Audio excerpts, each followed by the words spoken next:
ನಮಸ್ಕಾರ ಎಲ್ಲ ಧ್ಯಾನ ಬಂಧುಗಳಿಗೆ, ಆತ್ಮ ಬಂಧುಗಳಿಗೆ ಅನಂತ ಕೋಟಿ ಕೋಟಿ ಪ್ರಣಾಮಗಳು. ಇಂದಿನ ಧ್ಯಾನ ಸ್ವಾಧ್ಯಾಯ ಸತ್ಸಂಗ ಕಾರ್ಯಕ್ರಮಕ್ಕೆ ತಮಗೆಲ್ಲರಿಗೂ ತುಂಬ ಹೃದಯದ ಸ್ವಾಗತ. ಮೊಟ್ಟ ಮೊದಲಿಗೆ ನಮ್ಮೆಲ್ಲರ ಧ್ಯಾನ ಗುರುಗಳಾದ ಪರಮ ಪೂಜ್ಯರಾದ ಬ್ರಹ್ಮರ್ಷಿ ಪಿತಾಮಹ ಡಾಕ್ಟರ್ ಸುಭಾಷ್ ಪತ್ರಿಜಿಯವರ ಚರಣ ಕಮಲಗಳಿಗೆ ವಂದಿಸುತ್ತಾ, ಗುರುಮಾತಾ ಸ್ವರ್ಣಮಾಲಾ ಅಮ್ಮನವರ ಪಾದ ಕಮಲಗಳಿಗೆ ನಮಿಸುತ್ತಾ, ನಮ್ಮೆಲ್ಲರ ಚೈತನ್ಯ ಶಕ್ತಿಯಾಗಿರ್ತಕ್ಕಂಥ ಮಹಾವತಾರ ಬಾಬಾ ಅವರನ್ನ ನನ್ನ ಮಂದಿರದಲ್ಲಿ ಸ್ಮರಿಸುತ್ತಾ, ನನ್ನ ಗುರುಗಳಾದ ತಟ್ವಾಲಿ ಬಾಬಾ, ಬರ್ಫಾನಿ ಬಾಬಾ, ಮಹದಾನಂದ ಬಾಬಾಜಿಯವರನ್ನ ನನ್ನ ಹೃದಯ ಮಂದಿರದಲ್ಲಿ ಸ್ಮರಿಸುತ್ತಾ, ನಮ್ಮ ಮಾರ್ಗದರ್ಶಕ ಗುರುಗಳಾದ ಡಾಕ್ಟರ್ ಜೀವೇಂದ್ರ ಕೇತಪ್ಪ ಸರ್ ಅವರಿಗೆ ವಂದಿಸುತ್ತಾ, ಅಯ್ಯಪ್ಪ ಪಿಂಡಿ ಸರ್ ಅವರಿಗೆ ವಂದಿಸುತ್ತಾ, ಎಲ್ಲ ಆಸ್ಟ್ರಲ್ ಮಾಸ್ಟರ್ಸ್ ಗಳಿಗೆ, ಪಿರಮಿಡ್ ಮಾಸ್ಟರ್ಸ್ ಗಳಿಗೆ ವಂದಿಸುತ್ತಾ, ಸೀತಾ ಮಾತೆ, ಯಶೋಧರಾ ಮಾತೆ, ವಸುಂಧರಾ ಮಾತೆಯರಿಗೆ ವಂದಿಸುತ್ತಾ, ಅವರೆಲ್ಲರ ಚೈತನ್ಯ ಶಕ್ತಿಯೊಂದಿಗೆ ನಮ್ಮ ಚೈತನ್ಯ ಶಕ್ತಿಯನ್ನು ಅನುಸಂಧಾನಗೊಳಿಸುತ್ತಾ ನಾವಿಂದಿನ ಸ್ವಾಧ್ಯಾಯವನ್ನ ಆರಂಭಿಸೋಣ ಮಾಸ್ಟರ್ಸ್. ಸ್ವಾಧ್ಯಾಯಕ್ಕಾಗಿ ನಾವು ಇವತ್ತು ಕೂಡ ಶ್ರೀಮತಿ ಸರೋಜಿನಿ ಕುಂದ್ರಿಗಿ ಮೇಡಮ್ ಅವರನ್ನ ಇನ್ವೈಟ್ ಮಾಡ್ತಾ ಇದ್ದೀವಿ. ಮೇಡಮ್ ಅವರು ಪ್ರಾಣಶಕ್ತಿ ಅಂತಕ್ಕಂಥ ಒಂದು ಪುಸ್ತಕವನ್ನ ಕುರಿತು ಅದ್ಭುತವಾಗಿರ್ತಕ್ಕಂಥ ಒಂದು ಸ್ವಾಧ್ಯಾಯವನ್ನ ನಮಗೆ ಪ್ರಸ್ತುತಪಡಿಸ್ತಾ ಇದ್ದಾರೆ. Welcome madam, welcome to our session and thank you madam. Thank you madam. Thank you. ಮೊದಲಿಗೆ ಬ್ರಹ್ಮರ್ಷಿ ಪಿತಾಮಹ ಪತ್ರಿಜಿಯವರಿಗೆ ಕೋಟಿ ಕೋಟಿ ನಮನಗಳನ್ನು ಸಲ್ಲಿಸುತ್ತಾ, ಸ್ವರ್ಣಮಾಲಾ ಅಮ್ಮನವರ ಪಾದಗಳಿಗೆ ಕೊಡಮುಡುತ್ತಾ, ಎಲ್ಲ ಅಸ್ಟ್ರಲ್ ಮಾಸ್ಟರ್ಸ್ಗಳಿಗೂ, ಎಲ್ಲ ಪಿರಾಮಿಡ್ ಶ್ರೇಷ್ಠ ಮಾಸ್ಟರ್ಸ್ಗಳಿಗೂ ಕೋಟಿ ಕೋಟಿ ನಮನಗಳನ್ನ ಸಲ್ಲಿಸುತ್ತಾ, ನನ್ನ ಜೊತೆಗಿರುವ ಎಲ್ಲ ನನ್ನ ಸಹೋದರಿಯರಿಗೂ, ವಸುಂಧರಾ ವಾರಿಯರ್ಸ್ ನಲ್ಲಿರ್ತಕ್ಕಂಥ ಎಲ್ಲ ಸಹೋದರಿಯರಿಗೂ, ನನ್ನ ಧ್ಯಾನ ಗುರುಗಳಾದ ಜೀವಂದರ ಕೆತ್ತಪ್ಪ ಗುರುಗಳಿಗೆ ಕೋಟಿ ಕೋಟಿ ನಮನಗಳನ್ನು ಸಲ್ಲಿಸುತ್ತಾ ಇವತ್ತಿನ ಸ್ವಾಧ್ಯಾಯವನ್ನ ನಾನು ಪ್ರಾರಂಭಿಸ್ತೇನೆ. ಸ್ವಾಧ್ಯಾಯಕ್ಕಾಗಿ ಆಯ್ದುಕೊಂಡಂತ ಒಂದು ಪುಸ್ತಕ ಪ್ರಾಣಶಕ್ತಿ, ಸರ್ಕಮ್ ಟರೈಡ್ ಅವರು ಬರೆದಂತ ಪ್ರಾಣಶಕ್ತಿ ಅಂತಕ್ಕಂಥ ಬುಕ್ಕು. ಇದನ್ನ ನಾಗಜ್ಯೋತಿ ಸುಮಲತಾ ರಾಜಿಯವರು ಕನ್ನಡಕ್ಕೆ ಅನುವಾದಿಸಿದ್ದಾರೆ. ಈ ಒಂದು ಪ್ರಾಣಶಕ್ತಿ ಪುಸ್ತಕದ 8ನೇ ಅಧ್ಯಾಯಕ್ಕೆ ನಾವು ಬಂದಿದ್ದೇವೆ. 7ನೇ ಅಧ್ಯಾಯ ಸಹಯೋಗ ಅಂತಕ್ಕಂಥ ಒಂದು ಅಧ್ಯಾಯವನ್ನ ಮಾಡಿದ್ದೇವೆ. ಪ್ರಾಣಶಕ್ತಿ ಸಹಯೋಗಕ್ಕೆ ಹೇಗೆ ಕೀಲಿಕೈಯಾಗಿದೆ ಅಂತಕ್ಕಂಥ ಒಂದು ವಿಶ್ಲೇಷಣೆಯನ್ನ ಅದರಲ್ಲಿ ನಾವು ನೋಡಿದ್ದೇವೆ. ಇಲ್ಲೇ ಅಂತಸಾಕ್ಷಿ ಅಂತಕ್ಕಂಥ 8ನೇ ಅಧ್ಯಾಯಕ್ಕೆ ನಾವು ಬಂದಿದ್ದೇವೆ. ಆ ಅಧ್ಯಾಯವನ್ನ ಇವತ್ತು ನೋಡೋಣವಂತೆ. ಪ್ರಾಣಶಕ್ತಿ ಮಹಾಬೋಧೆಯು ನಮಗೆ ಹಲವಾರು ಬಾರಿ ಹೃದಯ ಶಕ್ತಿಯ ಬಗ್ಗೆ, ಹೃದಯಾಗ್ನಿಯ ಬಗ್ಗೆ ವಿವರವಾಗಿ ತಿಳಿಸಿದೆ. ಪ್ರಾಣಶಕ್ತಿಯ ಸಾರವೇ ಹೃದಯ ಶಕ್ತಿ, ಹೃದಯಾಗ್ನಿ. ಪ್ರಾಣಶಕ್ತಿಯೇ ನಮ್ಮ ಹೃದಯವನ್ನು ವಿಶ್ವ ಹೃದಯದೊಂದಿಗೆ ಸಂಯೋಜಿಸಿ ಆ ವಿಶ್ವ ಹೃದಯದ ಮಹಾನಿಧಿಗಳನ್ನು ನಮ್ಮ ಹೃದಯದೊಳಗೆ ಹೊಂದಿಸುತ್ತಿರುತ್ತದೆ. ನೋಡ್ರಿ, ಈ ಅಂತಃಸಾಕ್ಷಿ ಅಂತಕ್ಕಂಥ ಒಂದು ಅಧ್ಯಾಯದಲ್ಲಿ ಮಹಾಬೋಧಿ ಅಂತಕ್ಕಂಥ ಮಹಾಬೋಧಿ ಅಧ್ಯಾತ್ಮದ ಒಂದು ಮಹಾಬೋಧಿ ನಮಗೇನು ಹೇಳಿದೆ ಅಂದ್ರೆ, ಪ್ರಾಣಶಕ್ತಿ ಹೃದಯ ಶಕ್ತಿಯ ಬಗ್ಗೆ, ಹೃದಯಾಗ್ನಿಯ ಬಗ್ಗೆ ವಿವರವಾಗಿ ನಮಗೇನು ಹೇಳಿದೆ ಅಂದ್ರೆ, ಪ್ರಾಣಶಕ್ತಿಯ ಸಾರವೇ ಹೃದಯ ಶಕ್ತಿ. ಹೃದಯ ಶಕ್ತಿ, ಒಬ್ಬ ವ್ಯಕ್ತಿಗೆ ಹೃದಯಾಗ್ನಿ, ಒಬ್ಬ ವ್ಯಕ್ತಿಯ ಹೃದಯ ಶಕ್ತಿ, ಇದೇ ಪ್ರಾಣಶಕ್ತಿ.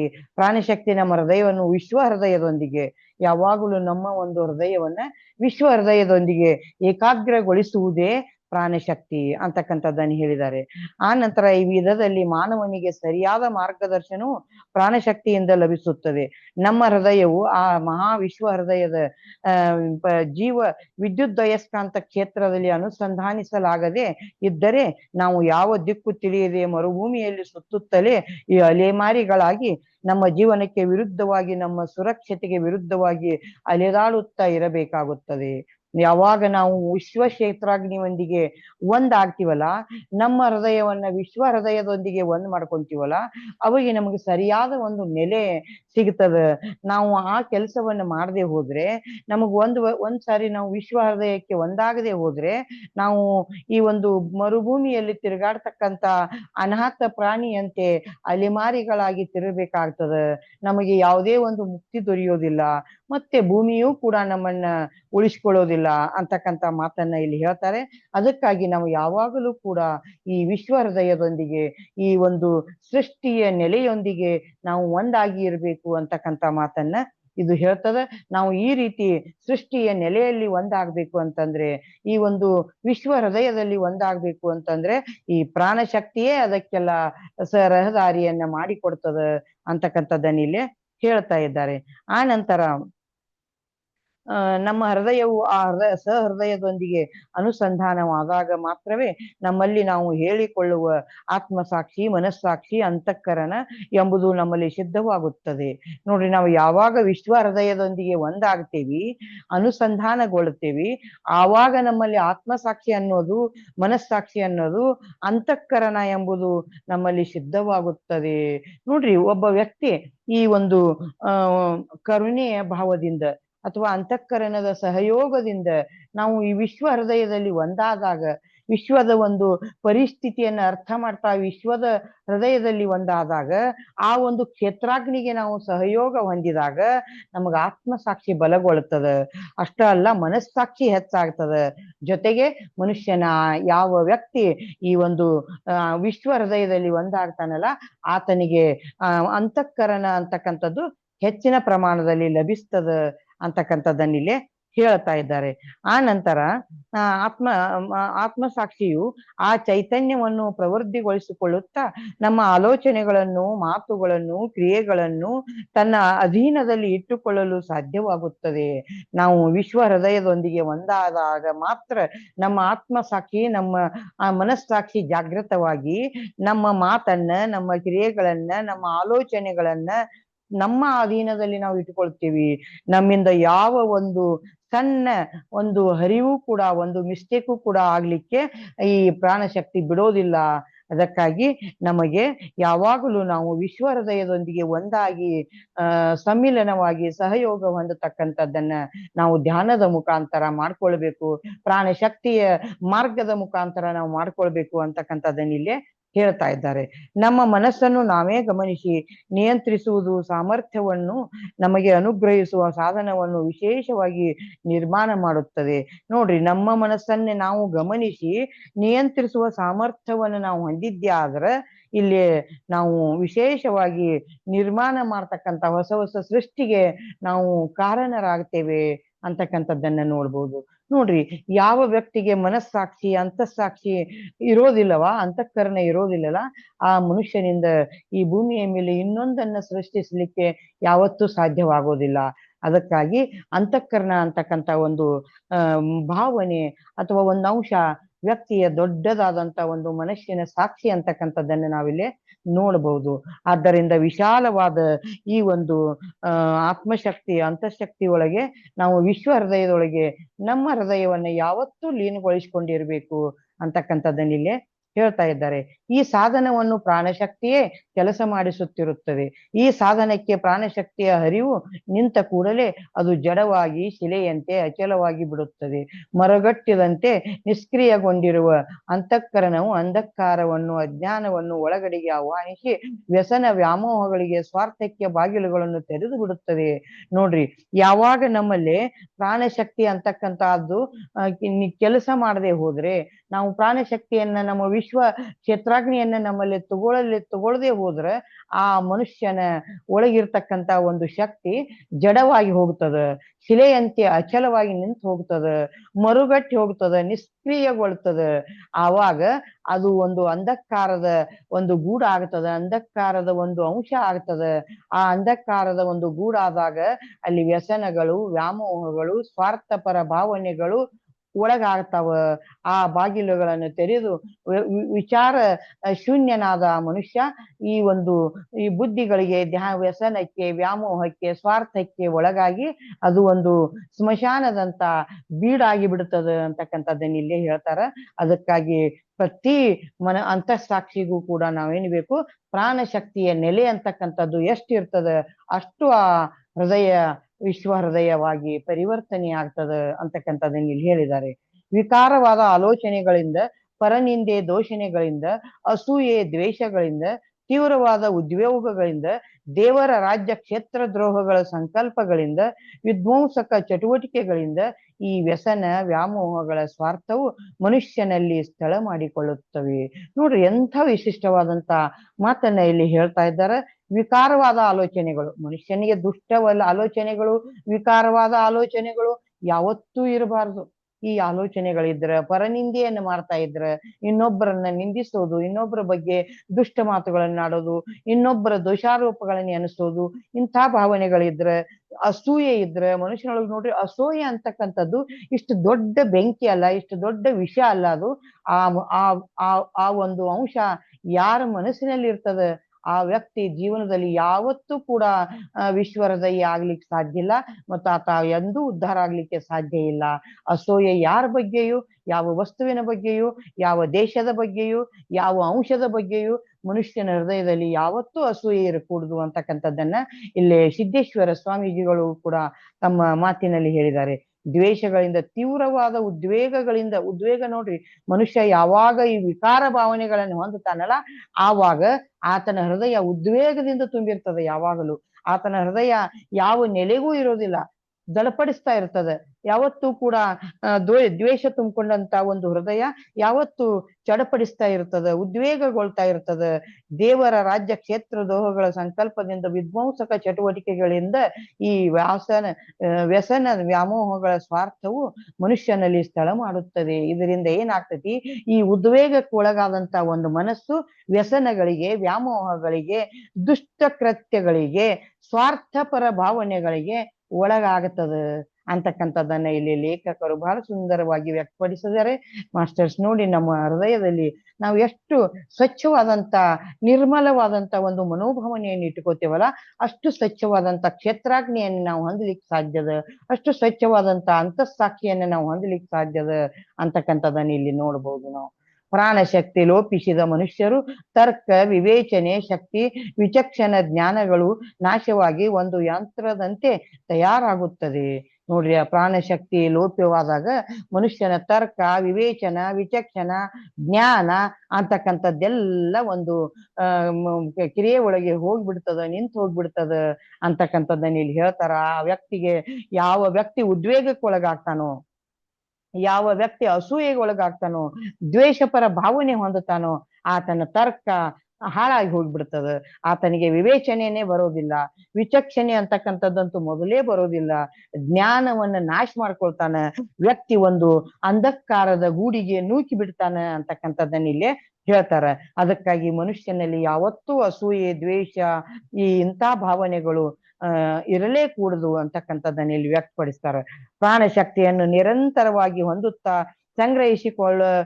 ಕೊಳ್ಳಬೇಕೆಂದರೆ ಮಾನವನು ನಿರಂತರವಾಗಿ ಶ್ರಮಿಸುತ್ತಾ ಬಲವಂತವಾಗಿ ಹೇರಲ್ಪಡುತ್ತಿರುವ ಕೆಲಸಗಳನ್ನು ಮಾಡುತ್ತಿರುವಂತಲ್ಲದೆ, ಮಾಡುತ್ತಿರುವ ಕಾರ್ಯಗಳನ್ನು ಇಷ್ಟಪಟ್ಟು ಸಂತೋಷದಿಂದ ಮಾಡುತ್ತಾ ಆ ಶ್ರಮವನ್ನೇ ತನ್ನ ಆಹಾರವೆಂಬಂತೆ ಪ್ರೀತಿಯಿಂದ ಸ್ವೀಕರಿಸುತ್ತಾ ಮಾಡಬೇಕು. ಹಾಡುಗಳನ್ನು ಹಾಡುವುದು, ನಾಟ್ಯ ಮಾಡುವುದು, ವರ್ಣಚಿತ್ರಗಳನ್ನು ಬಿಡಿಸುವುದು, ವಿಗ್ರಹಗಳನ್ನು ಕೆತ್ತುವುದು, ಕೃತಿಗಳನ್ನು ರಚಿಸುವುದು, ಅಧ್ಯಯನವನ್ನು ಮಾಡುವುದು, ಪಠಿಸುತ್ತಾ ಇರುವುದು, ಪ್ರಬಂಧ ಬರೆಯುವುದು, ಆಯ್ಕೆ ಮಾಡಿಕೊಂಡ ಉದ್ಯೋಗವನ್ನು ಇಷ್ಟದಿಂದ ಆರಾಧಿಸುತ್ತಾ ಮಾಡುವುದು, ನಿರಂತರ ಶ್ರಮವನ್ನು ಸಹ ಪ್ರೀತಿಯಿಂದ, ಉತ್ಸಾಹದಿಂದ, ಮತ್ತಷ್ಟು ಹೆಚ್ಚಿನ ಕೌಶಲ್ಯದಿಂದ ಮಾಡುವುದೇ ಪ್ರಾಣಶಕ್ತಿಯನ್ನು ನಿರಂತರವಾಗಿ ಆಹ್ವಾನಿಸುತ್ತಾ ಸ್ವೀಕರಿಸುತ್ತಿರಲು ಒಂದು ದೊಡ್ಡ ಸಾಧನವು ದೀಕ್ಷೆಯಿಂದ ಕೆಲಸ ಮಾಡುತ್ತಿರುವ ಮನುಷ್ಯನ ಜೀವನವು ದೈವಿಕವಾಗಿ ಪರಿಣಮಿಸುತ್ತದೆ. ನೋಡ್ರಿ, ಎಷ್ಟು ಸುಂದರವಾಗಿ ಲೇಖಕರು ಇಲ್ಲಿ ವ್ಯಕ್ತಪಡಿಸಿದಾರಂದ್ರೆ, ಎಂಥ ಒಂದು ವಿಶಿಷ್ಟವಾದಂತ ಜ್ಞಾನ ಇದು ಅಂತಕ್ಕಂಥದ್ದನ್ನು ನಾವು ಅರ್ಥ ಮಾಡ್ಕೊಳ್ಬೇಕು. ಪ್ರಾಣಶಕ್ತಿಯನ್ನು ನಿರಂತರವಾಗಿ ಹೊಂದುತ್ತಾ ಸಂಗ್ರಹಿಸಿಕೊಳ್ಳಬೇಕಾದರೆ ಮಾನವ ನಿರಂತರವಾಗಿ ಶ್ರಮ ವಹಿಸಿ ಅದರೆಡೆಗೆ ದುಡಿತಾ ಇರಬೇಕು. ಬಲವಂತವಾಗಿ ಹೇರಲ್ಪಟ್ಟ ಕೆಲಸಗಳನ್ನು ಕೂಡ ಪ್ರೀತಿಯಿಂದ ಮಾಡಬೇಕು. ನಮಗ್ ಬ್ಯಾಡಾದಂತ ಕೆಲಸಗಳಿರ್ಬಹುದು, ಅಥವಾ ನಮ್ಮ ಮೇಲೆ ಯಾರಾದ್ರೂ ಬಲವಂತವಾಗಿ ಹೇರಬಹುದು ಕೆಲವೊಂದು ಕೆಲಸಗಳನ್ನ, ಅಂಥವುಗಳನ್ನ ಪ್ರೀತಿಯಿಂದ ಸ್ವೀಕರಿಸಬೇಕು. ಅಷ್ಟ ಅಲ್ಲ, ಮಾಡುತ್ತಿರುವ ಕಾರ್ಯವನ್ನು ಯಾವುದೇ ಮನುಷ್ಯ ಕಾರ್ಯ ಮಾಡ್ಲಿ, ಕಾಯಕವೇ ಕೈಲಾಸ ಅಂತಕ್ಕಂಥ ಒಂದು ನಿಟ್ಟಿನಿಂದ ಆ ಕರ್ಮವನ್ನ ಇಷ್ಟಪಟ್ಟು ಮಾಡಬೇಕು ಅಂತಕ್ಕಂಥದ್ದನ್ನ ಸಂತೋಷದಿಂದ ಮಾಡುತ್ತಿರ್ಬೇಕು. ಯಾವಾಗಲೂ ಒಂದು ಕೆಲಸ, ನಾವು ಒಂದು ಅಡುಗೆಯನ್ನ ಮಾಡ್ಲಿ, ಅಥವಾ ಇನ್ನೊಂದು ಯಾವುದೇ ಕೀಳಮಟ್ಟದ ಕೆಲಸ ಅಂತ ಯಾವುದೂ ಅಲ್ಲ, ಯಾವ ಕೆಲಸವೂ ಕೂಡ ಕೀಳಮಟ್ಟದ್ದಲ್ಲ ಅಂತಕ್ಕಂಥದ್ದನ್ನ ಮುಂಜಾನೆ ನಮ್ಮ ಹೃದಯ ಕ್ಷೇತ್ರದ ಒಳಗೆ ಸಂಬಂಧಿಸಿ ಕೆತಪ್ಪ ಸರ್ ಅವರು ವ್ಯಕ್ತಪಡಿಸಿದ್ದಾರೆ. ಯಾವುದೂ ಕೆಲಸ ಕೂಡ ಕೀಳಮಟ್ಟದ್ದಲ್ಲ. ಯಾವುದೇ ಕೆಲಸವನ್ನ ನಾವು ಪ್ರೀತಿಯಿಂದ, ವಿಶ್ವಾಸದಿಂದ, ಇಷ್ಟಪಟ್ಟು ಮಾಡಬೇಕು. ನಾವು ಒಂದು ಅಡಿಗೆಯನ್ನೇ ಮಾಡ್ಲಿ, ಅಥವಾ ಒಂದು ಬೋಧನೆಯನ್ನ ಮಾಡ್ಲಿ, ಅಥವಾ ಸ್ಕೂಲ್ಗಳಲ್ಲಿ ನಾವು ಟೀಚಿಂಗ್ ಅನ್ನೇ ಮಾಡ್ಲಿ, ಅಥವಾ ಮತ್ತಿನ್ನೇನಾದ್ರೂ ಬರಹವನ್ನೇ ಮಾಡ್ಲಿ, ಇವೆಲ್ಲವನ್ನು ಕೂಡ ಇಷ್ಟಪಟ್ಟ ಮಾಡಬೇಕು. ಇದನ್ನ ಹೇರಿದಾರ ಅಂತ ಹೇಳಿ ನಾವು ಬೈತಾ ಬೈತಾ ಅದನ್ನ ತಿರಸ್ಕಾರ ಮಾಡ್ತಾ ಯಾವುದೋ ಒಂದು ಗೊಂದಲದ ಮನಸ್ಸಿನಿಂದ ಯಾವ ಕೆಲಸವನ್ನು ಕೂಡ ಮಾಡಕೂಡುದು. ಬೇಡಂದ್ರ ಆ ಕೆಲಸವನ್ನ ಅಲ್ಲಿಗೆ ಬಿಡಬೇಕು ಹೊರತು ಈ ರೀತಿಯ ಅಸೂಯೆ ಭಾವನೆಯಿಂದ ಏನನ್ನೂ ಮಾಡಕೂಡುದು. ಮಾಡುತ್ತಿರುವಂತದ್ದಲ್ಲದೆ ಮಾಡುತ್ತಿರುವ ಕರ್ಮಗಳನ್ನು ಇಷ್ಟಪಟ್ಟು ಸಂತೋಷದಿಂದ ಮಾಡುತ್ತಾ ಆ ಶ್ರಮವನ್ನೇ ತನ್ನ ಆಹಾರವೆಂಬಂತೆ ಪ್ರೀತಿಯಿಂದ ಸ್ವೀಕರಿಸುತ್ತಾ ಮಾಡಬೇಕು. ನೋಡ್ರಿ, ಮುಂದುವರೆದಂತೆ ಎಂಥ ಸುಂದರವಾದ ಮಾತು. ಆ ಕೆಲಸ ಮಾಡ್ತಕ್ಕಂತ ಒಂದು ಶ್ರಮವನ್ನೇ, ಕೆಲಸದಿಂದ ಆಗ್ತಕ್ಕಂತ ಒಂದು ಬೇಜಾರ ದಣಿವನ್ನೇ ತನ್ನ ಆಹಾರವೆಂಬಂತೆ ಸ್ವೀಕರಿಸ್ಬೇಕಂತೆ. ಯಾವತ್ತೂ ಕೂಡ ನನಗೆ ಸುಸ್ತಾಯ್ತು, ನನಗೆ ದಣಿವಾಯ್ತು ಅಂತಕ್ಕಂತ ಒಂದು ಬೇಜಾರದ ಮನೋಭಾವನೆ ಬೇಡ. ಈ ಒಂದು ದಣಿವು, ಈ ಬೇಜಾರು ಅಥವಾ ಈ ಒಂದು ಸುಸ್ತು ಅಂತಕ್ಕಂಥದ್ದೇ ನನ್ನ ಆಹಾರ ಅಂತ ಸ್ವೀಕರಿಸ್ಬೇಕಂತೆ. ವಿಗ್ರಹಗಳನ್ನು ಕೆತ್ತುವುದು ಕೆಲಸಗಳಲ್ಲಿ ನೋಡ್ರಿ, ವಿಗ್ರಹಗಳನ್ನು ಕೆತ್ತತಕ್ಕಂತ ಕ್ರಿಯೇಟಿವಿಟಿ, ಆಮೇಲೆ ಕೃತಿಗಳನ್ನ ರಚಿಸ್ತಕ್ಕಂತ ಕ್ರಿಯೇಟಿವಿಟಿ ಇರಬಹುದು, ವರ್ಣಚಿತ್ರಗಳನ್ನ ಬಿಡಿಸುವುದು, ವರ್ಣಚಿತ್ರಗಳನ್ನ, ಸುಂದರವಾದ ಚಿತ್ರಗಳನ್ನ, ರಂಗವಲ್ಲಿಗಳನ್ನ ಹಾಕ್ತಾ ಮನುಷ್ಯ ಅದರಲ್ಲಿ ತೊಡಗುವುದು, ಆಮೇಲೆ ಆಮೇಲೆ ಪಠಿಸುತ್ತಾ ಇರುವುದು, ಯಾವತ್ತೂ ಕೂಡ ಒಂದು ಅಧ್ಯಯನವನ್ನ ಮಾಡ್ತಾ ಇರುವುದು, ಮಂತ್ರವನ್ನ ಪಠನೆ ಮಾಡ್ತಾ ಇರುವುದು, ಮತ್ತು ಕೆಲವೊಂದು ವಿಶಿಷ್ಟವಾದ ಮಂತ್ರಗಳನ್ನ ಸ್ಪಷ್ಟವಾದ ಶಬ್ದಗಳಿಂದ ಉಚ್ಚರಿಸ್ತಾ ಇದ್ರ. ಇವಾಗ ಗಾಯತ್ರಿ ಮಂತ್ರವನ್ನಾಗ್ಲಿ ಅಥವಾ ಲಲಿತಾ ಸಹಸ್ರವಾದ ಮಂತ್ರವನ್ನಾಗ್ಲಿ, ಇಂಥ ಮಂತ್ರಗಳ ಸ್ಪಷ್ಟ ಉಚ್ಚಾರದಿಂದ ಬಹಳಷ್ಟು ಕ್ಷೇತ್ರಾಗ್ನಿ ಮನುಷ್ಯನಲ್ಲಿ ಹೆಚ್ಚಾಗ್ತದ ಅಂತಕ್ಕಂಥದ್ದನ್ನ ನಾವು ನೋಡ್ಬೋದು. ಹಾಡುವುದು, ಹಾಡು ಕಲೆಯೂ ಕೂಡ ಒಬ್ಬ ಸಂಗೀತಗಾರ ದೇವರ ವರಪುತ್ರ ಅಂತ ಹೇಳ್ತಾರೆ. ಒಬ್ಬ ಸಂಗೀತಗಾರ ದೇವರಿಂದ ವರ ಪಡೆದು ಹುಟ್ಟಿದಂತ ವ್ಯಕ್ತಿ, ಆತನಿಗೆ ವಿಶಿಷ್ಟವಾದಂತ ಶಕ್ತಿ ಇರ್ತದ. ಅದಕ್ಕಾಗಿ ಸಂಗೀತವನ್ನ ಹಾಡುವುದು, ನಾಟ್ಯ ಮಾಡುವುದು, ನಾಟ್ಯವೂ ಕೂಡ ಒಂದು ಉತ್ತಮವಾದ ಕಲೆ. ಅದಕ್ಕಾಗಿ ನಾಟ್ಯ ಮಾಡ್ತಕ್ಕಂಥದ್ದು, ತಮಗೆ ಇಷ್ಟ ಬಂದ ನಾಟ್ಯವನ್ನ ಮಾಡುವುದು, ಆ ನಂತರ ವರ್ಣಚಿತ್ರ ಬಿಡಿಸುವ ಅಧ್ಯಯನಗಳನ್ನು ಮಾಡುವುದು. ನೋಡ್ರಿ, ವಿಶಿಷ್ಟವಾದ ಪುಸ್ತಕಗಳನ್ನು, ಪ್ರಾಣಶಕ್ತಿಯಂತಹ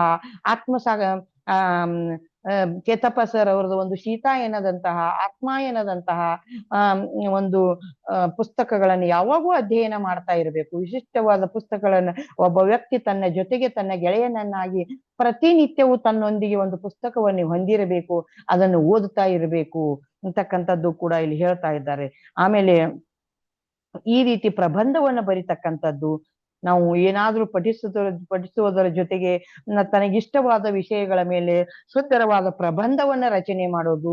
ಈ ರೀತಿ ಮನುಷ್ಯ ಕ್ರಿಯೇಟಿವ್ ಆಗಿ ತನ್ನನ್ನ ತಾನ ತೊಡಗಿಸಿಕೊಂಡ್ರೆ ಯಾವ ಕೆಲಸವೂ ಕೂಡ ನಮಗ್ ಭಾರವಾಗಲಾರದು ಅಂತಕ್ಕಂಥ ಮಾತನ್ನ ಇಲ್ಲಿ ವ್ಯಕ್ತಪಡಿಸ್ತಾ ಇದ್ದಾರೆ. ಆ ನಂತರ ಆಯ್ಕೆ ಮಾಡಿಕೊಂಡ ಉದ್ಯೋಗವನ್ನು ಇಷ್ಟದಿಂದ ಆರಾಧಿಸುತ್ತಾ ಮಾಡುವುದು. ನಮಗೇನು ಕೆಲಸ ಸಿಕ್ಕದ, ಇದು ನಮ್ಮ ಗತಜನ್ಮದ ಸಂಬಂಧದಿಂದ ಅಥವಾ ನಾವು ಪಡೆದುಕೊಂಡು ಬಂದಂತ ನಮ್ಮ ಜನ್ಮ ಕಾರಣದಿಂದ ಸಿಕ್ಕದ, ಇದನ್ನ ಹೇಟ್ ಮಾಡ್ತಕ್ಕಂಥದ್ದಲ್ಲ. ಇಲ್ಲ, ನಾನು ದಿನ ಇದನ್ನ ಮಾಡ್ಬೇಕೇನು, ನಾನು ಸ್ತ್ರೀಯಾಗಿ, ಒಬ್ಬ ಗೃಹಿಣಿಯಾಗಿ ಕೇವಲ ಮನ್ಯಾಗ 4 ಗೋಡೆಗಳ ಮಧ್ಯೆ ನಾನು ಅಡಿಗೆನೇ ಮಾಡ್ತಾ ಇರ್ಬೇಕು, ಎಷ್ಟಂತ ಮಾಡೋದು ಅಂತ ಬೇಜಾರು ಮಾಡ್ಕೊಂತಾರ. ಅದನ್ನ ಆ ರೀತಿ ಬೇಜಾರು ಪಟ್ಕೊಳ್ಳದೆ, ಮುಸುರಿ ತಿಕ್ಕೋದೇನು, ನಾನು ಕೂಲಿ ನಾಲಿ ಮಾಡ್ಬೇಕಲ್ಲ, 4 ಮನೆಗೆ ಹೋಗಿ ಮುಸುರಿ ತಿಕ್ಬೇಕಲ್ಲ ಅಂತಕ್ಕಂಥದ್ದನ್ನು ಕೂಡ ಬೇಜಾರು ಮಾಡ್ಕೋಕೂಡುದು. ಇದು ನನ್ನ ಜೀವನದ ಜೊತೆಗೆ ಬಂದಂತ ವೃತ್ತಿ ಅಂತಕ್ಕಂಥ ಪ್ರೀತಿಯಿಂದ ಕೆಲಸ ಮಾಡ್ಬೇಕು. ಆರಾಧಿಸುತ್ತಾ ಕೆಲಸವನ್ನು ಯಾವಾಗೂ ಆರಾಧಿಸುತ್ತಾ ಕೆಲಸ ಮಾಡ್ಬೇಕು. ಯಾವುದೇ ಒಂದು ಶ್ರೇಷ್ಠ ವೃತ್ತಿ ಇರಲಿ, ಕನಿಷ್ಠ ವೃತ್ತಿ ಇರಲಿ, ಅಥವಾ ಮಧ್ಯಮ ಹಂತದ ವೃತ್ತಿಯೇ ಇರಲಿ. ಇವತ್ ನಾವು ಶಾಲೆ ಕಾಲೇಜುಗಳಲ್ಲಿ ಕೆಲಸ ಮಾಡ್ಬೇಕಂದ್ರೆ ಕೇವಲ ಬಿಲ್ಲಿಗಾಗಿ ಕೆಲಸ ಮಾಡಬಾರ್ದು. ಅಲ್ಲೇ ನಾವು ಮಕ್ಕಳನ್ನ ಪ್ರೀತಿಸುತ್ತಾ, ಶಾಲೆಯಲ್ಲಿರೋ ಮಕ್ಕಳನ್ನ ನಮ್ಮ ಮಕ್ಕಳಿಗಿಂತಲೂ, ಸ್ವತಃ ಮಕ್ಕಳಿಗಿಂತಲೂ 1 ಅಂಶ ಹೆಚ್ಚಿಗೆ ಪ್ರೀತಿಸಿ ನಾವು ಬೋಧನೆ ಮಾಡಿದ್ದೆ ಆದ್ರೆ ಆ ಮಕ್ಕಳನ್ನ ನಾವು ಜೀವನದಲ್ಲಿ ಸನ್ಮಾರ್ಗಕ್ಕೆ ಹಚ್ಚಲಿಕ್ಕೆ ಸಾಧ್ಯ ಆಗ್ತದೆ. ನಮ್ಮಲ್ಲಿರೋ ಪ್ರೀತಿಯೇ ಕೂಡ ಅಲ್ಟಿಮೇಟ್ ಆಗಿ ಈ ಪ್ರೀತಿಯೇ ಜಗತ್ತಿನ ಒಂದು ಶಕ್ತಿಯ ಸೂತ್ರ ಅಂತಕ್ಕಂಥದ್ದನ್ನ ಮಾಸ್ಟರ್ಸ್ ಆದಂತ ನಾವೆಲ್ಲರೂ ನೆನ್ಪಿಟ್ಕೊಳ್ಬೇಕು. ಪ್ರೀತಿಗೆ ಜಗತ್ತನ್ನ ತಿದ್ದತಕ್ಕಂತ ಶಕ್ತಿ ಇದೆ. ಅದೇ ಪ್ರೀತಿಯನ್ನ ನಾವು ಬಿಟ್ಟು ಅಸೂಯೆ ಪಟ್ರೆ ಜಗತ್ತನ್ನ ಹಾಳು ಮಾಡ್ತಕ್ಕಂತ ಮಹಾಮಾರಿಗಳಾಗಿ ನಾವು ಹೊರಬೀಳ್ತೀವಿ ಅಂತಕ್ಕಂಥದ್ದನ್ನ ಇಲ್ಲಿ ವ್ಯಕ್ತಪಡಿಸಬೇಕು. ಅದಕ್ಕಾಗಿ ಶ್ರಮವನ್ನು ಪ್ರೀತಿಯಿಂದ ಎಂಥ ಶ್ರಮ ಇದ್ರು, ಕಲ್ಲು ಬಂಡೆನ ಹೊರಿಸಿ ನಿಲ್ಲಿಸಿದ್ರು ಕೂಡ, ಅಥವಾ ನಮಗೆ ವಿಶಿಷ್ಟವಾದಂತ ಯಾವುದೇ ದೈಹಿಕ ಶ್ರಮದ ಕೆಲಸವನ್ನ ಹಚ್ಚಿದ್ರು ಕೂಡ ನಾವು ಪ್ರೀತಿಯಿಂದ ಅದನ್ನ ಶ್ರಮ ವಹಿಸಿ ಮಾಡಬೇಕು. ಉತ್ಸಾಹದಿಂದ ಮತ್ತಷ್ಟು ಹೆಚ್ಚಿನ ಕೌಶಲ್ಯದಿಂದ ಮಾಡುವುದೇ ಪ್ರಾಣಶಕ್ತಿಯನ್ನು ನಿರಂತರವಾಗಿ ಆಹ್ವಾನಿಸುತ್ತಾ ಸ್ವೀಕರಿಸುತ್ತಿರಲು ಒಂದು ದೊಡ್ಡ ಸಾಧನವು ದೀಕ್ಷೆಯಿಂದ ಕೆಲಸ ಮಾಡುತ್ತಿರುವ ಮನುಷ್ಯನ ಜೀವನವು ದೈವಿಕವಾಗಿ ಪರಿಣಮಿಸುತ್ತದೆ.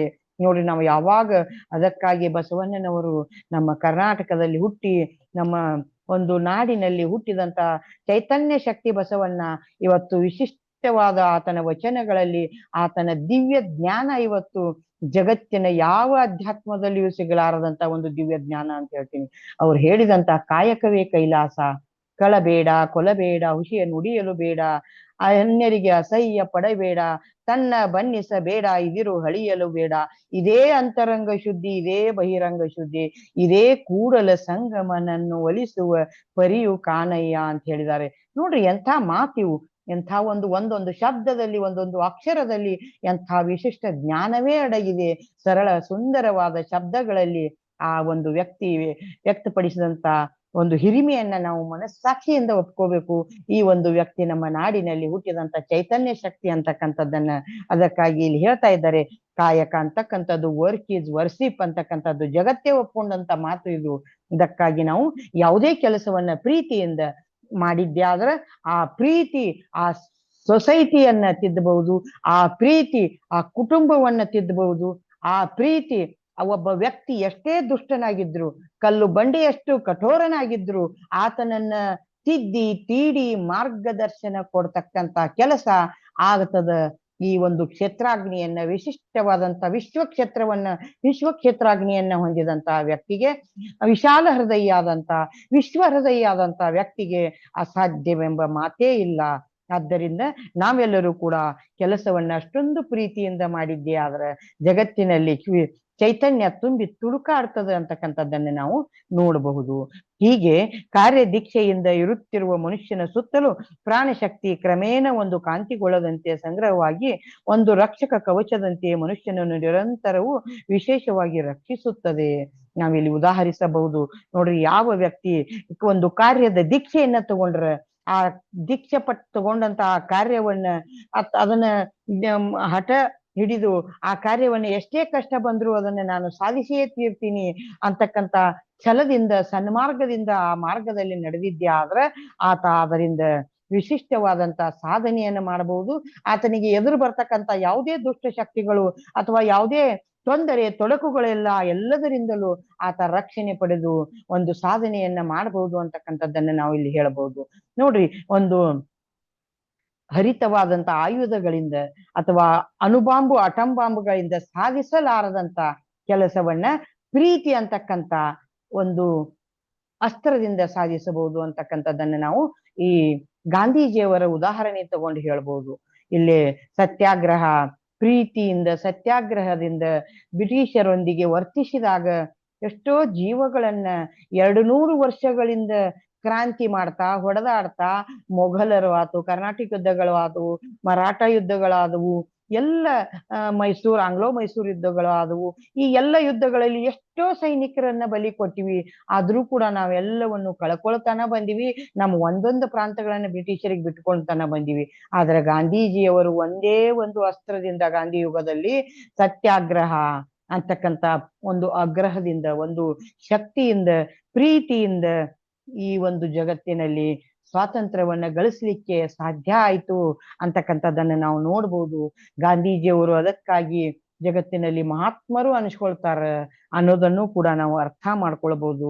ಇಲ್ಲಿ ರಕ್ಷಕ ಆ ವ್ಯಕ್ತಿಗೆ ಏನೇ ತೊಂದರೆಗಳು ಎದುರು ಬಂದ್ರು, ಎಂಥ ಬಂಡೆಗಲ್ಲು ಎದುರು ಬಂದ್ರು, ಎಂಥ ಪ್ರಳಯವೇ ಆತನ ಮೇಲೆ ಬಂದ್ರು, ಎಂಥ ಒಂದು ಭೂಕಂಪವೇ ಆದ್ರು ಆ ಮನುಷ್ಯ ಆತರಿಂದ ರಕ್ಷಣೆ ಪಡ್ಕೊಂಡು ಆತ ರಕ್ಷಣೆಗೆ ಹೊಂದಿ ಜಗತ್ತನ್ನ ರಕ್ಷಿಸ್ಲಿಕ್ಕೆ ಆ ಒಬ್ಬ ಶಕ್ತಿ ಸಾಕು ಅಂತಕ್ಕಂಥದ್ದನ್ನ ಇಲ್ಲಿ ಹೇಳ್ತಾ ಇದ್ದಾರೆ. ನೋಡ್ರಿ, ನಾವು ಹೇಳ್ಬಹುದು, ಈಗ ಈ ಹಿಂದೆ ಸುನಾಮಿ ಆದಂತ ಸಂದರ್ಭದಲ್ಲಿ ಪಾಂಡಿಚೇರಿ ಅತಿ ಆಶ್ರಮ ಅರಬಿಂದೋ ಆಶ್ರಮ ಸಮುದ್ರದ ಬದಿಯಲ್ಲೇನೆ ಅದ ರೀ ಮಾಸ್ಟರ್ಸ್. ಸಮುದ್ರಕ್ಕ ತಟದಲ್ಲೇನೆ ಹತ್ಯದ. ಎಲ್ಲಾ ಸುತ್ತಲಿನ ಎಲ್ಲಾ ಪ್ರದೇಶಗಳನ್ನು ಸಮುದ್ರ ಸಮುದ್ರದ ಆ ಸುನಾಮಿ ಅಲೆಗಳು ಕಚ್ಕೊಂಡು ಹೋಗಿದ್ದು.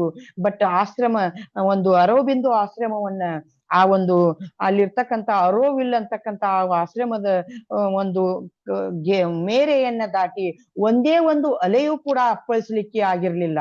ಅದು ಅರೋಬಿಂದು ಅವರ ಧ್ಯಾನ ಶಕ್ತಿ, ಅವರ ಒಂದು ಕ್ಷೇತ್ರಾಗ್ನಿಯ ಸ್ಥಳ ಅದು ಅನ್ನೋದನ್ನ ನಾವು ಬಹಳಷ್ಟು ವಿವರವಾಗಿ ಎಲ್ಲ ವಾಗ್ಮಿಗಳು ಕೂಡ ಅದನ್ನು ಒಪ್ಕೊಂಡು ಅದನ್ನು ವಿವರಣೆ ಮಾಡಿದ್ದನ್ನು ನಾವು ಕಾಣಬಹುದು.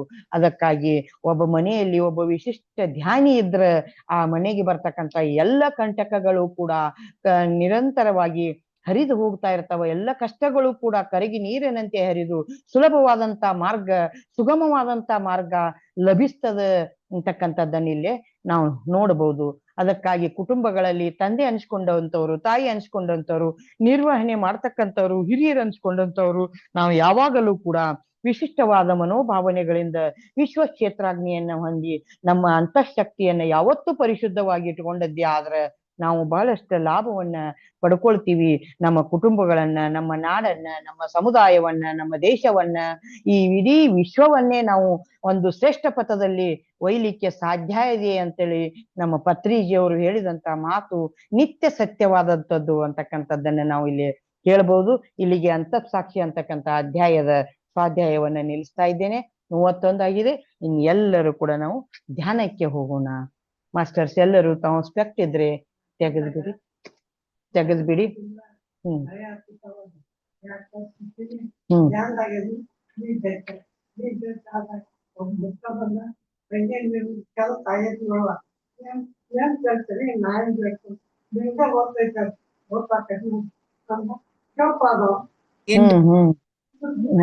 ನಮ್ ತಾಯಿ ಎಕ್ಸ್ಪೀರಿಯನ್ಸ್ ಶೇರ್ ಮಾಡ್ಕೊಳ್ತಾ ಇದ್ದಾರ್ರಿ. ಹೌದ್ರಿ. ಓಕೆ, ಧ್ಯಾನಕ್ಕೆ ಕೊಡೋಣ. ಓಕೆ.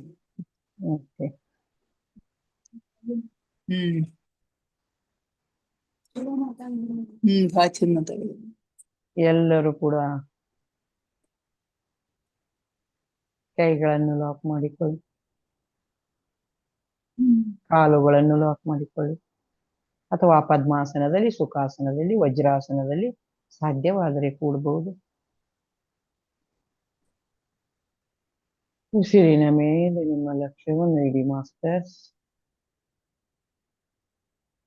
ಶ್ವಾಸವೇ ನಮ್ಮ ಗುರು. ಶ್ವಾಸದೊಂದಿಗೆ ನಾವು ಧ್ಯಾಸವನ್ನಿಟ್ಟು ಮನಸ್ಸೆಂಬ ಮರ್ಕಟವನ್ನು ನಿಯಂತ್ರಣದಲ್ಲಿಟ್ಟು ಬುದ್ಧಿ ಎಂಬ ತಾಯಿಯ ಒಡಿಲಲ್ಲಿ ಅದನ್ನು ಹಾಕಿ ಸನ್ಮಾರ್ಗದೆಡೆಗೆ ಒಯ್ಯೋಣ, ಸನ್ಮಾರ್ಗದೆಡೆಗೆ ಒಯ್ಯೋಣ. ಮನಸ್ಸಿಗೆ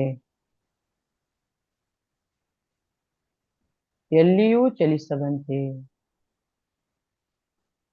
ಮರ್ಕಟದ ಬುದ್ಧಿಯನ್ನು ಮೊಟಕುಗೊಳಿಸಿ ಪ್ರೀತಿ ಅಂತಃಕರಣದಿಂದ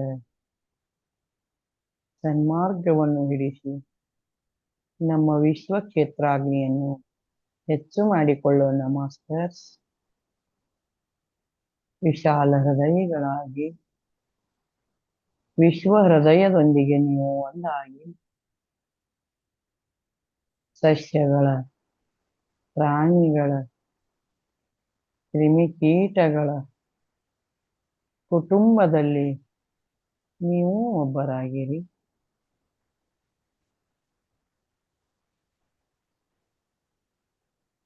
ಅಯಾನುಗೋಲದಲ್ಲಿ ಎಷ್ಟೋ ಜೀವಕಣಗಳು, ಎಷ್ಟೋ ಅನಂತ ಆತ್ಮಗಳು, ಅಸ್ಟಲ್ ಮಾಸ್ಟರ್ಸ್ ಎಲ್ಲ ಕಾಯ್ದು ಕುಳಿತಿದ್ದಾರೆ. ಅವರನ್ನೆಲ್ಲ ವರ್ಣಿಸುತ್ತ ಅವರ ಶಕ್ತಿಯನ್ನು ನಮ್ಮ ಹೃದಯ ವಿಶ್ವಕ್ಕೆ ಆಹ್ವಾನಿಸುತ್ತ ಕೃತಜ್ಞತಾಪೂರ್ವಕವಾಗಿ ನಾವು ಈ ಜಗತ್ತಿನ ಅಣುವಿನಲ್ಲಿ ಕೋಟಿಯ ಒಂದು ಅಣು ಅಂತಕ್ಕಂಥ ಕೃತಜ್ಞತಾ ಭಾವದಿಂದ ನಾವು ವಿಶ್ವ ಕ್ಷೇತ್ರಾಗ್ನಿಯಲ್ಲಿ ಒಂದಾಗೋಣ, ಕಳೆದು ಹೋಗೋಣ ಮಾಸ್ಟರ್, ಕಳೆದು ಹೋಗೋಣ.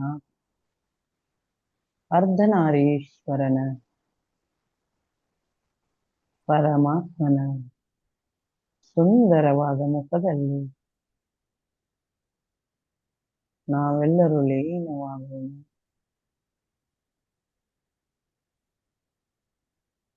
ತಾಯಿ ಜಗನ್ಮಾತೆಯ ರೂಪದಲ್ಲಿ ನಾವೆಲ್ಲರೂ ನಮ್ಮ ಪ್ರಾಣ ಶಕ್ತಿ ಪರಮಾತ್ಮನ ಒಂದು ಪ್ರತಿರೂಪ. ಆದ್ದರಿಂದಲೇ ಆದಿಶಂಕರಾಚಾರ್ಯರು ಅಹಂ ಬ್ರಹ್ಮಾಸ್ಮಿ ಎಂಬ ಮಾತನ್ನು ಹೇಳಿದ್ದಾರೆ. ನಮ್ಮ ಹೃದಯ ಮಂದಿರವನ್ನು ಪರಮಾತ್ಮನ ಮೂರ್ತಿಯನ್ನು ಪ್ರತಿಷ್ಠಾಪಿಸಿ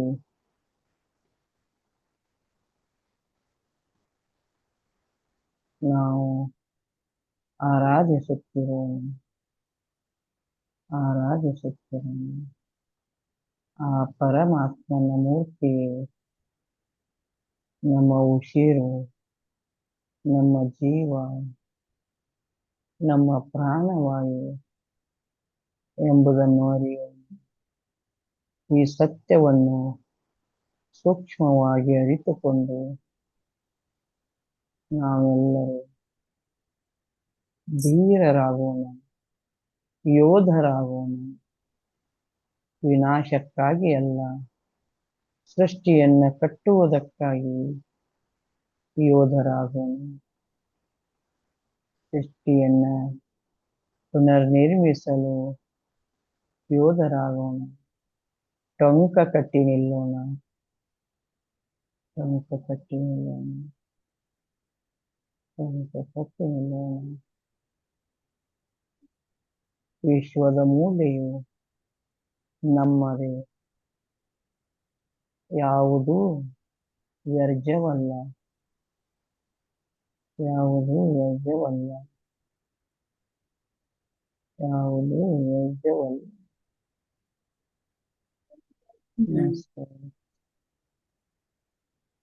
ಯಾವುದೂ ವ್ಯರ್ಜವಲ್ಲ. ಎಂಥ ವ್ಯರ್ಜ ಪದಾರ್ಥವನ್ನು, ಎಂತಹೇ ವರ್ಜ್ಯ ಸ್ಥಳವನ್ನು, ಎಂತಹೇ ವರ್ಜ್ಯ ವ್ಯಕ್ತಿಯನ್ನು ನಾವು ನಮ್ಮ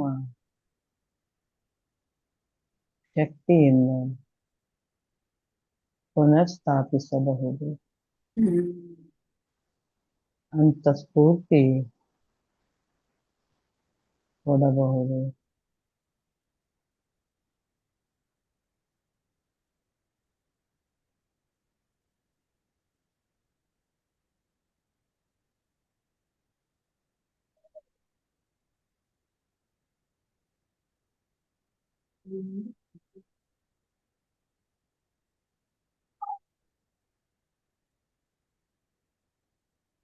ವಿಶಿಷ್ಟವಾದ ಪ್ರಾಣವಾಯು, ವಿಶಿಷ್ಟವಾದ ಪ್ರಾಣಶಕ್ತಿ, ವಿಶ್ವಕ್ಷೇತ್ರಾಗ್ನಿ ನಮ್ಮ ಬ್ರಹ್ಮರಂಧ್ರದ ಮೂಲಕ ಪ್ರವೇಶಿಸುತ್ತಿದೆ. ಆಸ್ವಾದಿಸಿ, ಸ್ವೀಕರಿಸಿ ಮಾಸ್ಟರ್, ಸ್ವೀಕರಿಸಿ, ಸ್ವೀಕರಿಸಿ. ಆ ಮನೆಗೆ ಬಂದ ಅತಿಥಿಯನ್ನು ಅಪ್ಪಿಕೊಂಡು ಆರಾಧಿಸಿ, ಸ್ವೀಕರಿಸಿ, ನಮ್ಮಲ್ಲಿ ಒಂದಾಗಿಸಿಕೊಳ್ಳಿ ಮಾಸ್ಟರ್, ನಮ್ಮಲ್ಲಿ ಒಂದಾಗಿಸಿಕೊಳ್ಳಿ, ಒಂದಾಗಿಸಿಕೊಳ್ಳಿ, ಒಂದಾಗಿಸಿಕೊಳ್ಳಿ.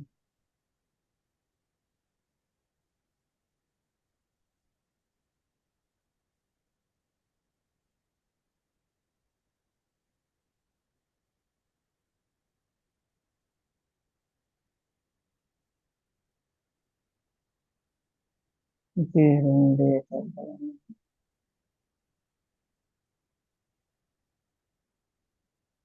ಓಂಕಾರ ನಾದವನ್ನು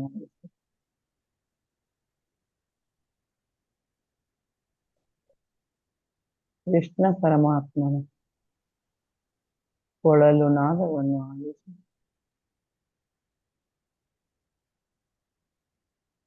ನಮ್ಮ ಗುರು ಪತ್ರಿಜಿಯವರ ವೇಣುವಾದನವನ್ನು ಆಲಿಸಿ ಗುರುವಿನ ಮುಖವನ್ನು ಆರಾಧಿಸಿ ತೇಜೋಮಯವಾದ ಕಣ್ಣುಗಳು, ಚೈತನ್ಯ ಸ್ಫೂರ್ತಿಯಾದ ನಗು,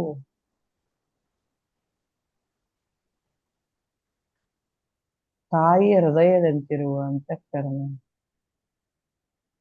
ನೋಡಿ ಮಾಸ್ಟರ್. ಅಂತ ಪ್ರೀತಿ ಗುರುವನ್ನು, ಅಂತ ಮಹಾಗುರುವನ್ನು, ಅಂತ ಬ್ರಹ್ಮರ್ಷಿಯನ್ನು ನಾವೆಲ್ಲರೂ ಹೊಂದಿರುವುದು ನಮ್ಮ ಎಷ್ಟೋ ಜನ್ಮದ ಪುಣ್ಯದ ಫಲ, ಎಷ್ಟೋ ಜನ್ಮಗಳ ನಮ್ಮ ಒಳಿತಿನ ಕರ್ಮದ ಫಲವಾಗಿ ನಾವು ಈ ಮಾರ್ಗದಲ್ಲಿ ಬಂದಿದ್ದೇವೆ. ಅರಿತುಕೊಳ್ಳಿ. ನಮ್ಮಲ್ಲಿರುವ 130 ಕೋಟಿ ಜನಸಂಖ್ಯೆಯಲ್ಲಿ ಈ ಮಾರ್ಗದಲ್ಲಿ ಬರುವುದಕ್ಕೆ ನಮಗೆ ಸಾಧ್ಯವಾಗಿದೆ. ಏಕೆಂದರೆ ನಾವೆಲ್ಲ ಕಾರಣಕ್ಕೆ ಹುಟ್ಟಿದ್ದೇವೆ, ಕಾರಣವಾಗಿ ಬದುಕಿದ್ದೇವೆ. ವಿಶೇಷವಾದ ಒಂದು ಕಾರಣ ನಮ್ಮ ಜೀವನಕ್ಕೆ,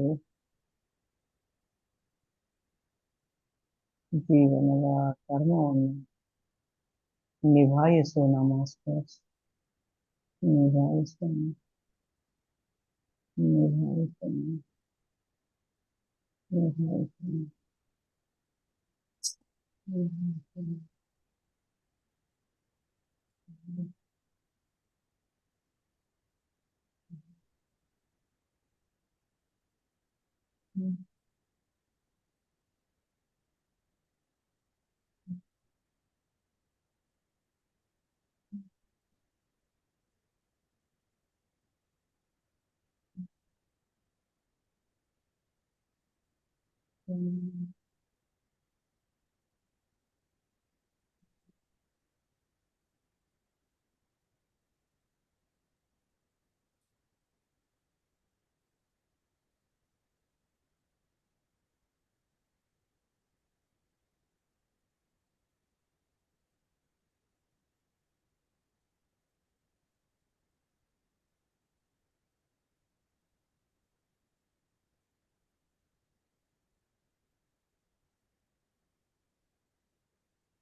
ಕೊನೆಯ 5 ನಿಮಿಷ ಮಾಸ್ಟರ್ಸ್.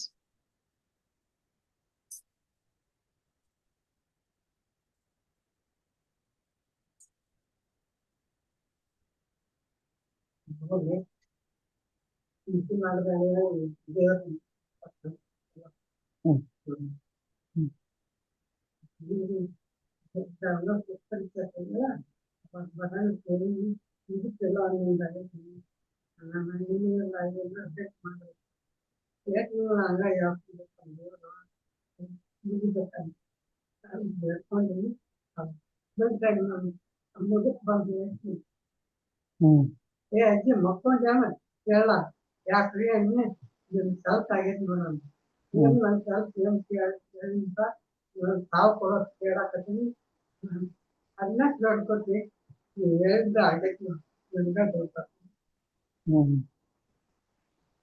ಅವಾಗಿಂದ ಮದ್ದಾಗ ಕಾಣ್ತೀನಿ ಅವ್ನು ಬಂದು ಎಲ್ಲ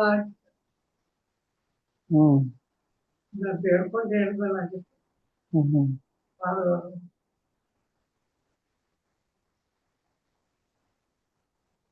ತಗದಾಗಿತ್ತು ನೋಡಂತ ಏನ್ ತಗದ ಬಂದು ಹೇಳಿ ಹೋಗನು ನಾನು ಯಾವಾಗಲೂ ನಿಮಿಷ ಗೊತ್ತಾಗ್ತೈತಿ ಅಂತ ಗಪ್ಪಾಟ ಬಾಯಿ ಬಂದು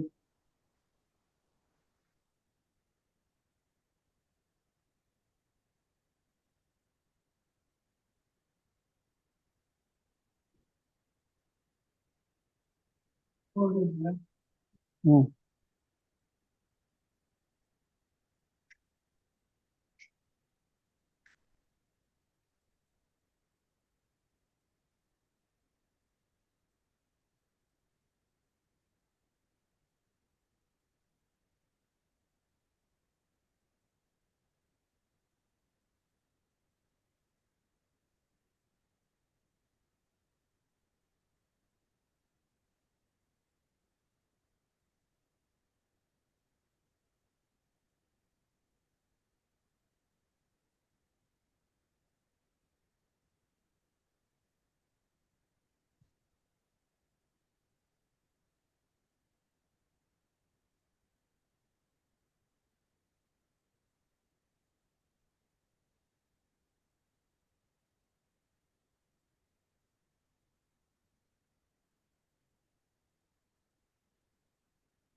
ಕೊನೆ 2 ನಿಮಿಷ ಮಾಸ್ಟರ್ಸ್.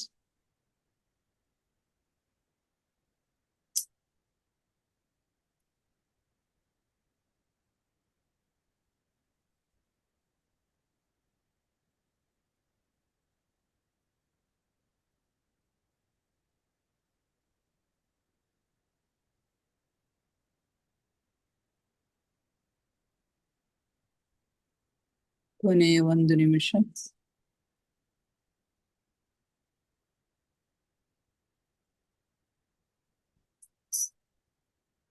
Thirty seconds.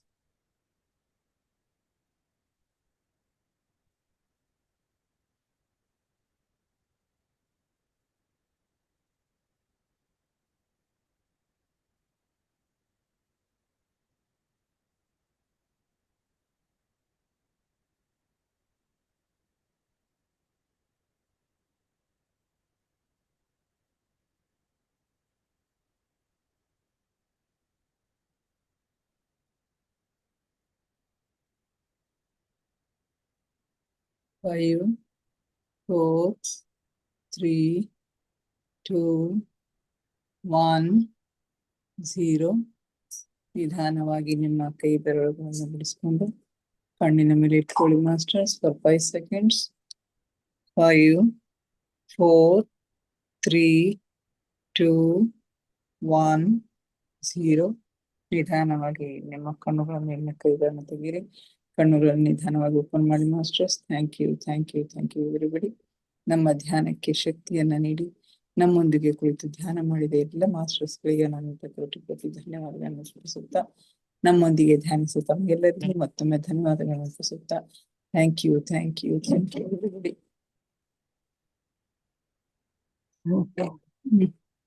ಸ್ವಾಧ್ಯಾಯ ಅದ್ಭುತವಾಗಿತ್ತು ಮೇಡಮ್. ಬಹಳ ನಿಮ್ದು ಇದನ್ನು ಬಹಳ ಚೇಂಜ್ ಆಗಿದೆ, ಈಗ ಬಹಳ ಇಂಪ್ರೂವ್ ಆಗ್ಯದ. ವಿಶ್ಲೇಷಣೆ ನಮ್ಮ ಅಕ್ಕನೋ ಅನ್ನಕತ್ತಾರ ಬಹಳ ಚಂದ ಹೇಳಿದ್ರ ಅಂತ ಹೇಳಿ. ವಿಷಯ ಚಲೋ ಅದ್ರಿ ಮೇಡಮ್. ವಿಷಯ ಚಲೋ ಅದ, ಚಂದ ಬಹಳ ಚಲೋ ಬರ್ದಾರ. ಹಾ ಚಂದ. ಹೌದ್ರಿ ಈ ತರ ಹೊಸ ಮತ್ತ ಹೃದಯಾಗ್ನಿ ಅಂತ ಇವತ್ತು ಮತ್ತ ಹೃದಯಾಗ್ನಿ ತಿಳ್ಕೊಂಡ್ ಚಲೋ ಅನಿಸ್ತಾವ. ಅಸೂಯೆ ಏನದಿರಬಾರ್ದು, ಅದು ಚಲೋ ಹೆಂಗ ಅಪ್ಲೈ ಆಗ್ತಾವ ನೋಡ್ರಿ ಮೇಡಮ್. ಅದೇ ಮೌಲ್ಯಗಳು ರೀ ಎಲ್ಲಾ ಮೌಲ್ಯಗಳು ಮನುಷ್ಯನಿಗೆ ಗೊತ್ತಿದ್ದಿದ್ದೇನೆ ರೀ, ಆದ್ರೆ ಇವತ್ತಿನ ಮನುಷ್ಯರು ಅವನ್ನೆಲ್ಲಾ ಬಿಡ್ತಾ ಇದ್ದಾರ್ರಿ. ಅದೇ ಅವಕ್ಕ ಅವನ ಅರ್ಥ ಎಲ್ಲಾರ್ಗಿ ಎಲ್ಲಾ ಗೊತ್ತವ ಆದ್ರ ಅಳವಡಿಸ್ಕೊಳ್ಳೋದು ಇಂಪಾರ್ಟೆಂಟ್ ಅದ. ಅವ್ರ ಮೌಲ್ಯ ಅವುಗಳನ್ನ ಹಗುರವಾಗಿ ತಗೊಳ್ತಾರ ಇವಾಗ ಜನ. ಅಷ್ಟೇ ಅಷ್ಟೇ. ಬಾಳ ಚಂದ ಆಗಿತ್ತು. Okay madam. ಓಕೆ, ಧ್ಯಾನನು ಬಹಳ ತುಂಬಾ ಚೆನ್ನಾಗಿತ್ತು ಮೇಡಮ್. ಧ್ಯಾನನು ಆಳೈತ್ರಿ ಮೇಡಮ್. ಮತ್ತೇನ್ ನಮ್ ಎಕ್ಸ್ಪೀರಿಯನ್ಸ್? ತಾಯಿಗೆ ಎಕ್ಸ್ಪೀರಿಯನ್ಸ್ ಆಗಿತ್ತಂತ ಹೇಳಾಕತ್ತಾರ. ಬಂದಾರ ಅವ್ರಿಗೆ. ಹೌದ್ರಿ. ಅಲ್ಲಿ ಕೂತಾರ 9 ಗಂಟೆದ ವಸುಂಧರಾ ವಾರಿಯರ್ಸ್ ಇದಕ್ ಕೂತಾರೇನ್ರಿ? ಹಾ ಕೊಡ್ತಾರ್ರಿ. ಅವ್ರು ಧ್ಯಾನ ಅದೆಲ್ಲ ಮಾಡ್ತಾರೇನ್ರಿ ಮೇಡಮ್? ನೋಡ್ರಿ ನಮ್ ತಾಯಿ ಮಾಡ್ತಾರ. ನಮ್ ತಾಯಿ ಮಾಡ್ತಾರ. ಅಂದ್ರೆ ನಿಮ್ ನನ್ ಮಗಳು ಮಾಡ್ತಾಳ. ಸ್ಟಾರ್ಟ್ ಮಾಡ್ಯಾರೇನೋ ನಿಮ್ಮಿಂದ ಮಾಡಿರ್ಬೇಕು ನಿಮ್ ತಾಯಿ. ಅವಳಿಗೆ ಪ್ಯಾರಾಲಿಸಿಸ್ ಹೊಡೆದಿತ್ತಲ್ರಿ. ಆಕೆ 90 ಏಜ್ದೊಳಗ ಆಕೆ ಪ್ಯಾರಾಲಿಸ್ ಆಯ್ತು. ಆಮೇಲೆ ಇಲ್ಲಿ ಇರ್ತಾಳ ಆಕಿ ನನ್ನ ಹತ್ರ, ಹಂಗ ಧ್ಯಾನದೊಳಗ ಇರ್ತಾಳ. ಅದ್ರಿಂದ ರಿಕವರ್ ಆಗ್ಯಾಳ ಆಕಿ ಬಹಳಷ್ಟು. ಬಹಳಷ್ಟ ರಿಕವರ್ ಆಗ್ಯಾಳ್ರಿ. ಅದೇ ಮಾಡ್ತಿರ್ತಾಳೆ. ಓಕೆ ಓಕೆ ಮೇಡಮ್, ಮುಗಿಸೋಣ್ರಿ. ಮತ್ತೆ ನಾಳೆ ಭೇಟಿಯಾಗೋಣ ಇನ್ನಷ್ಟು ಧ್ಯಾನ, ಸ್ವಾಧ್ಯಾಯ, ಸತ್ಸಂಗದೊಂದಿಗೆ. Thank you.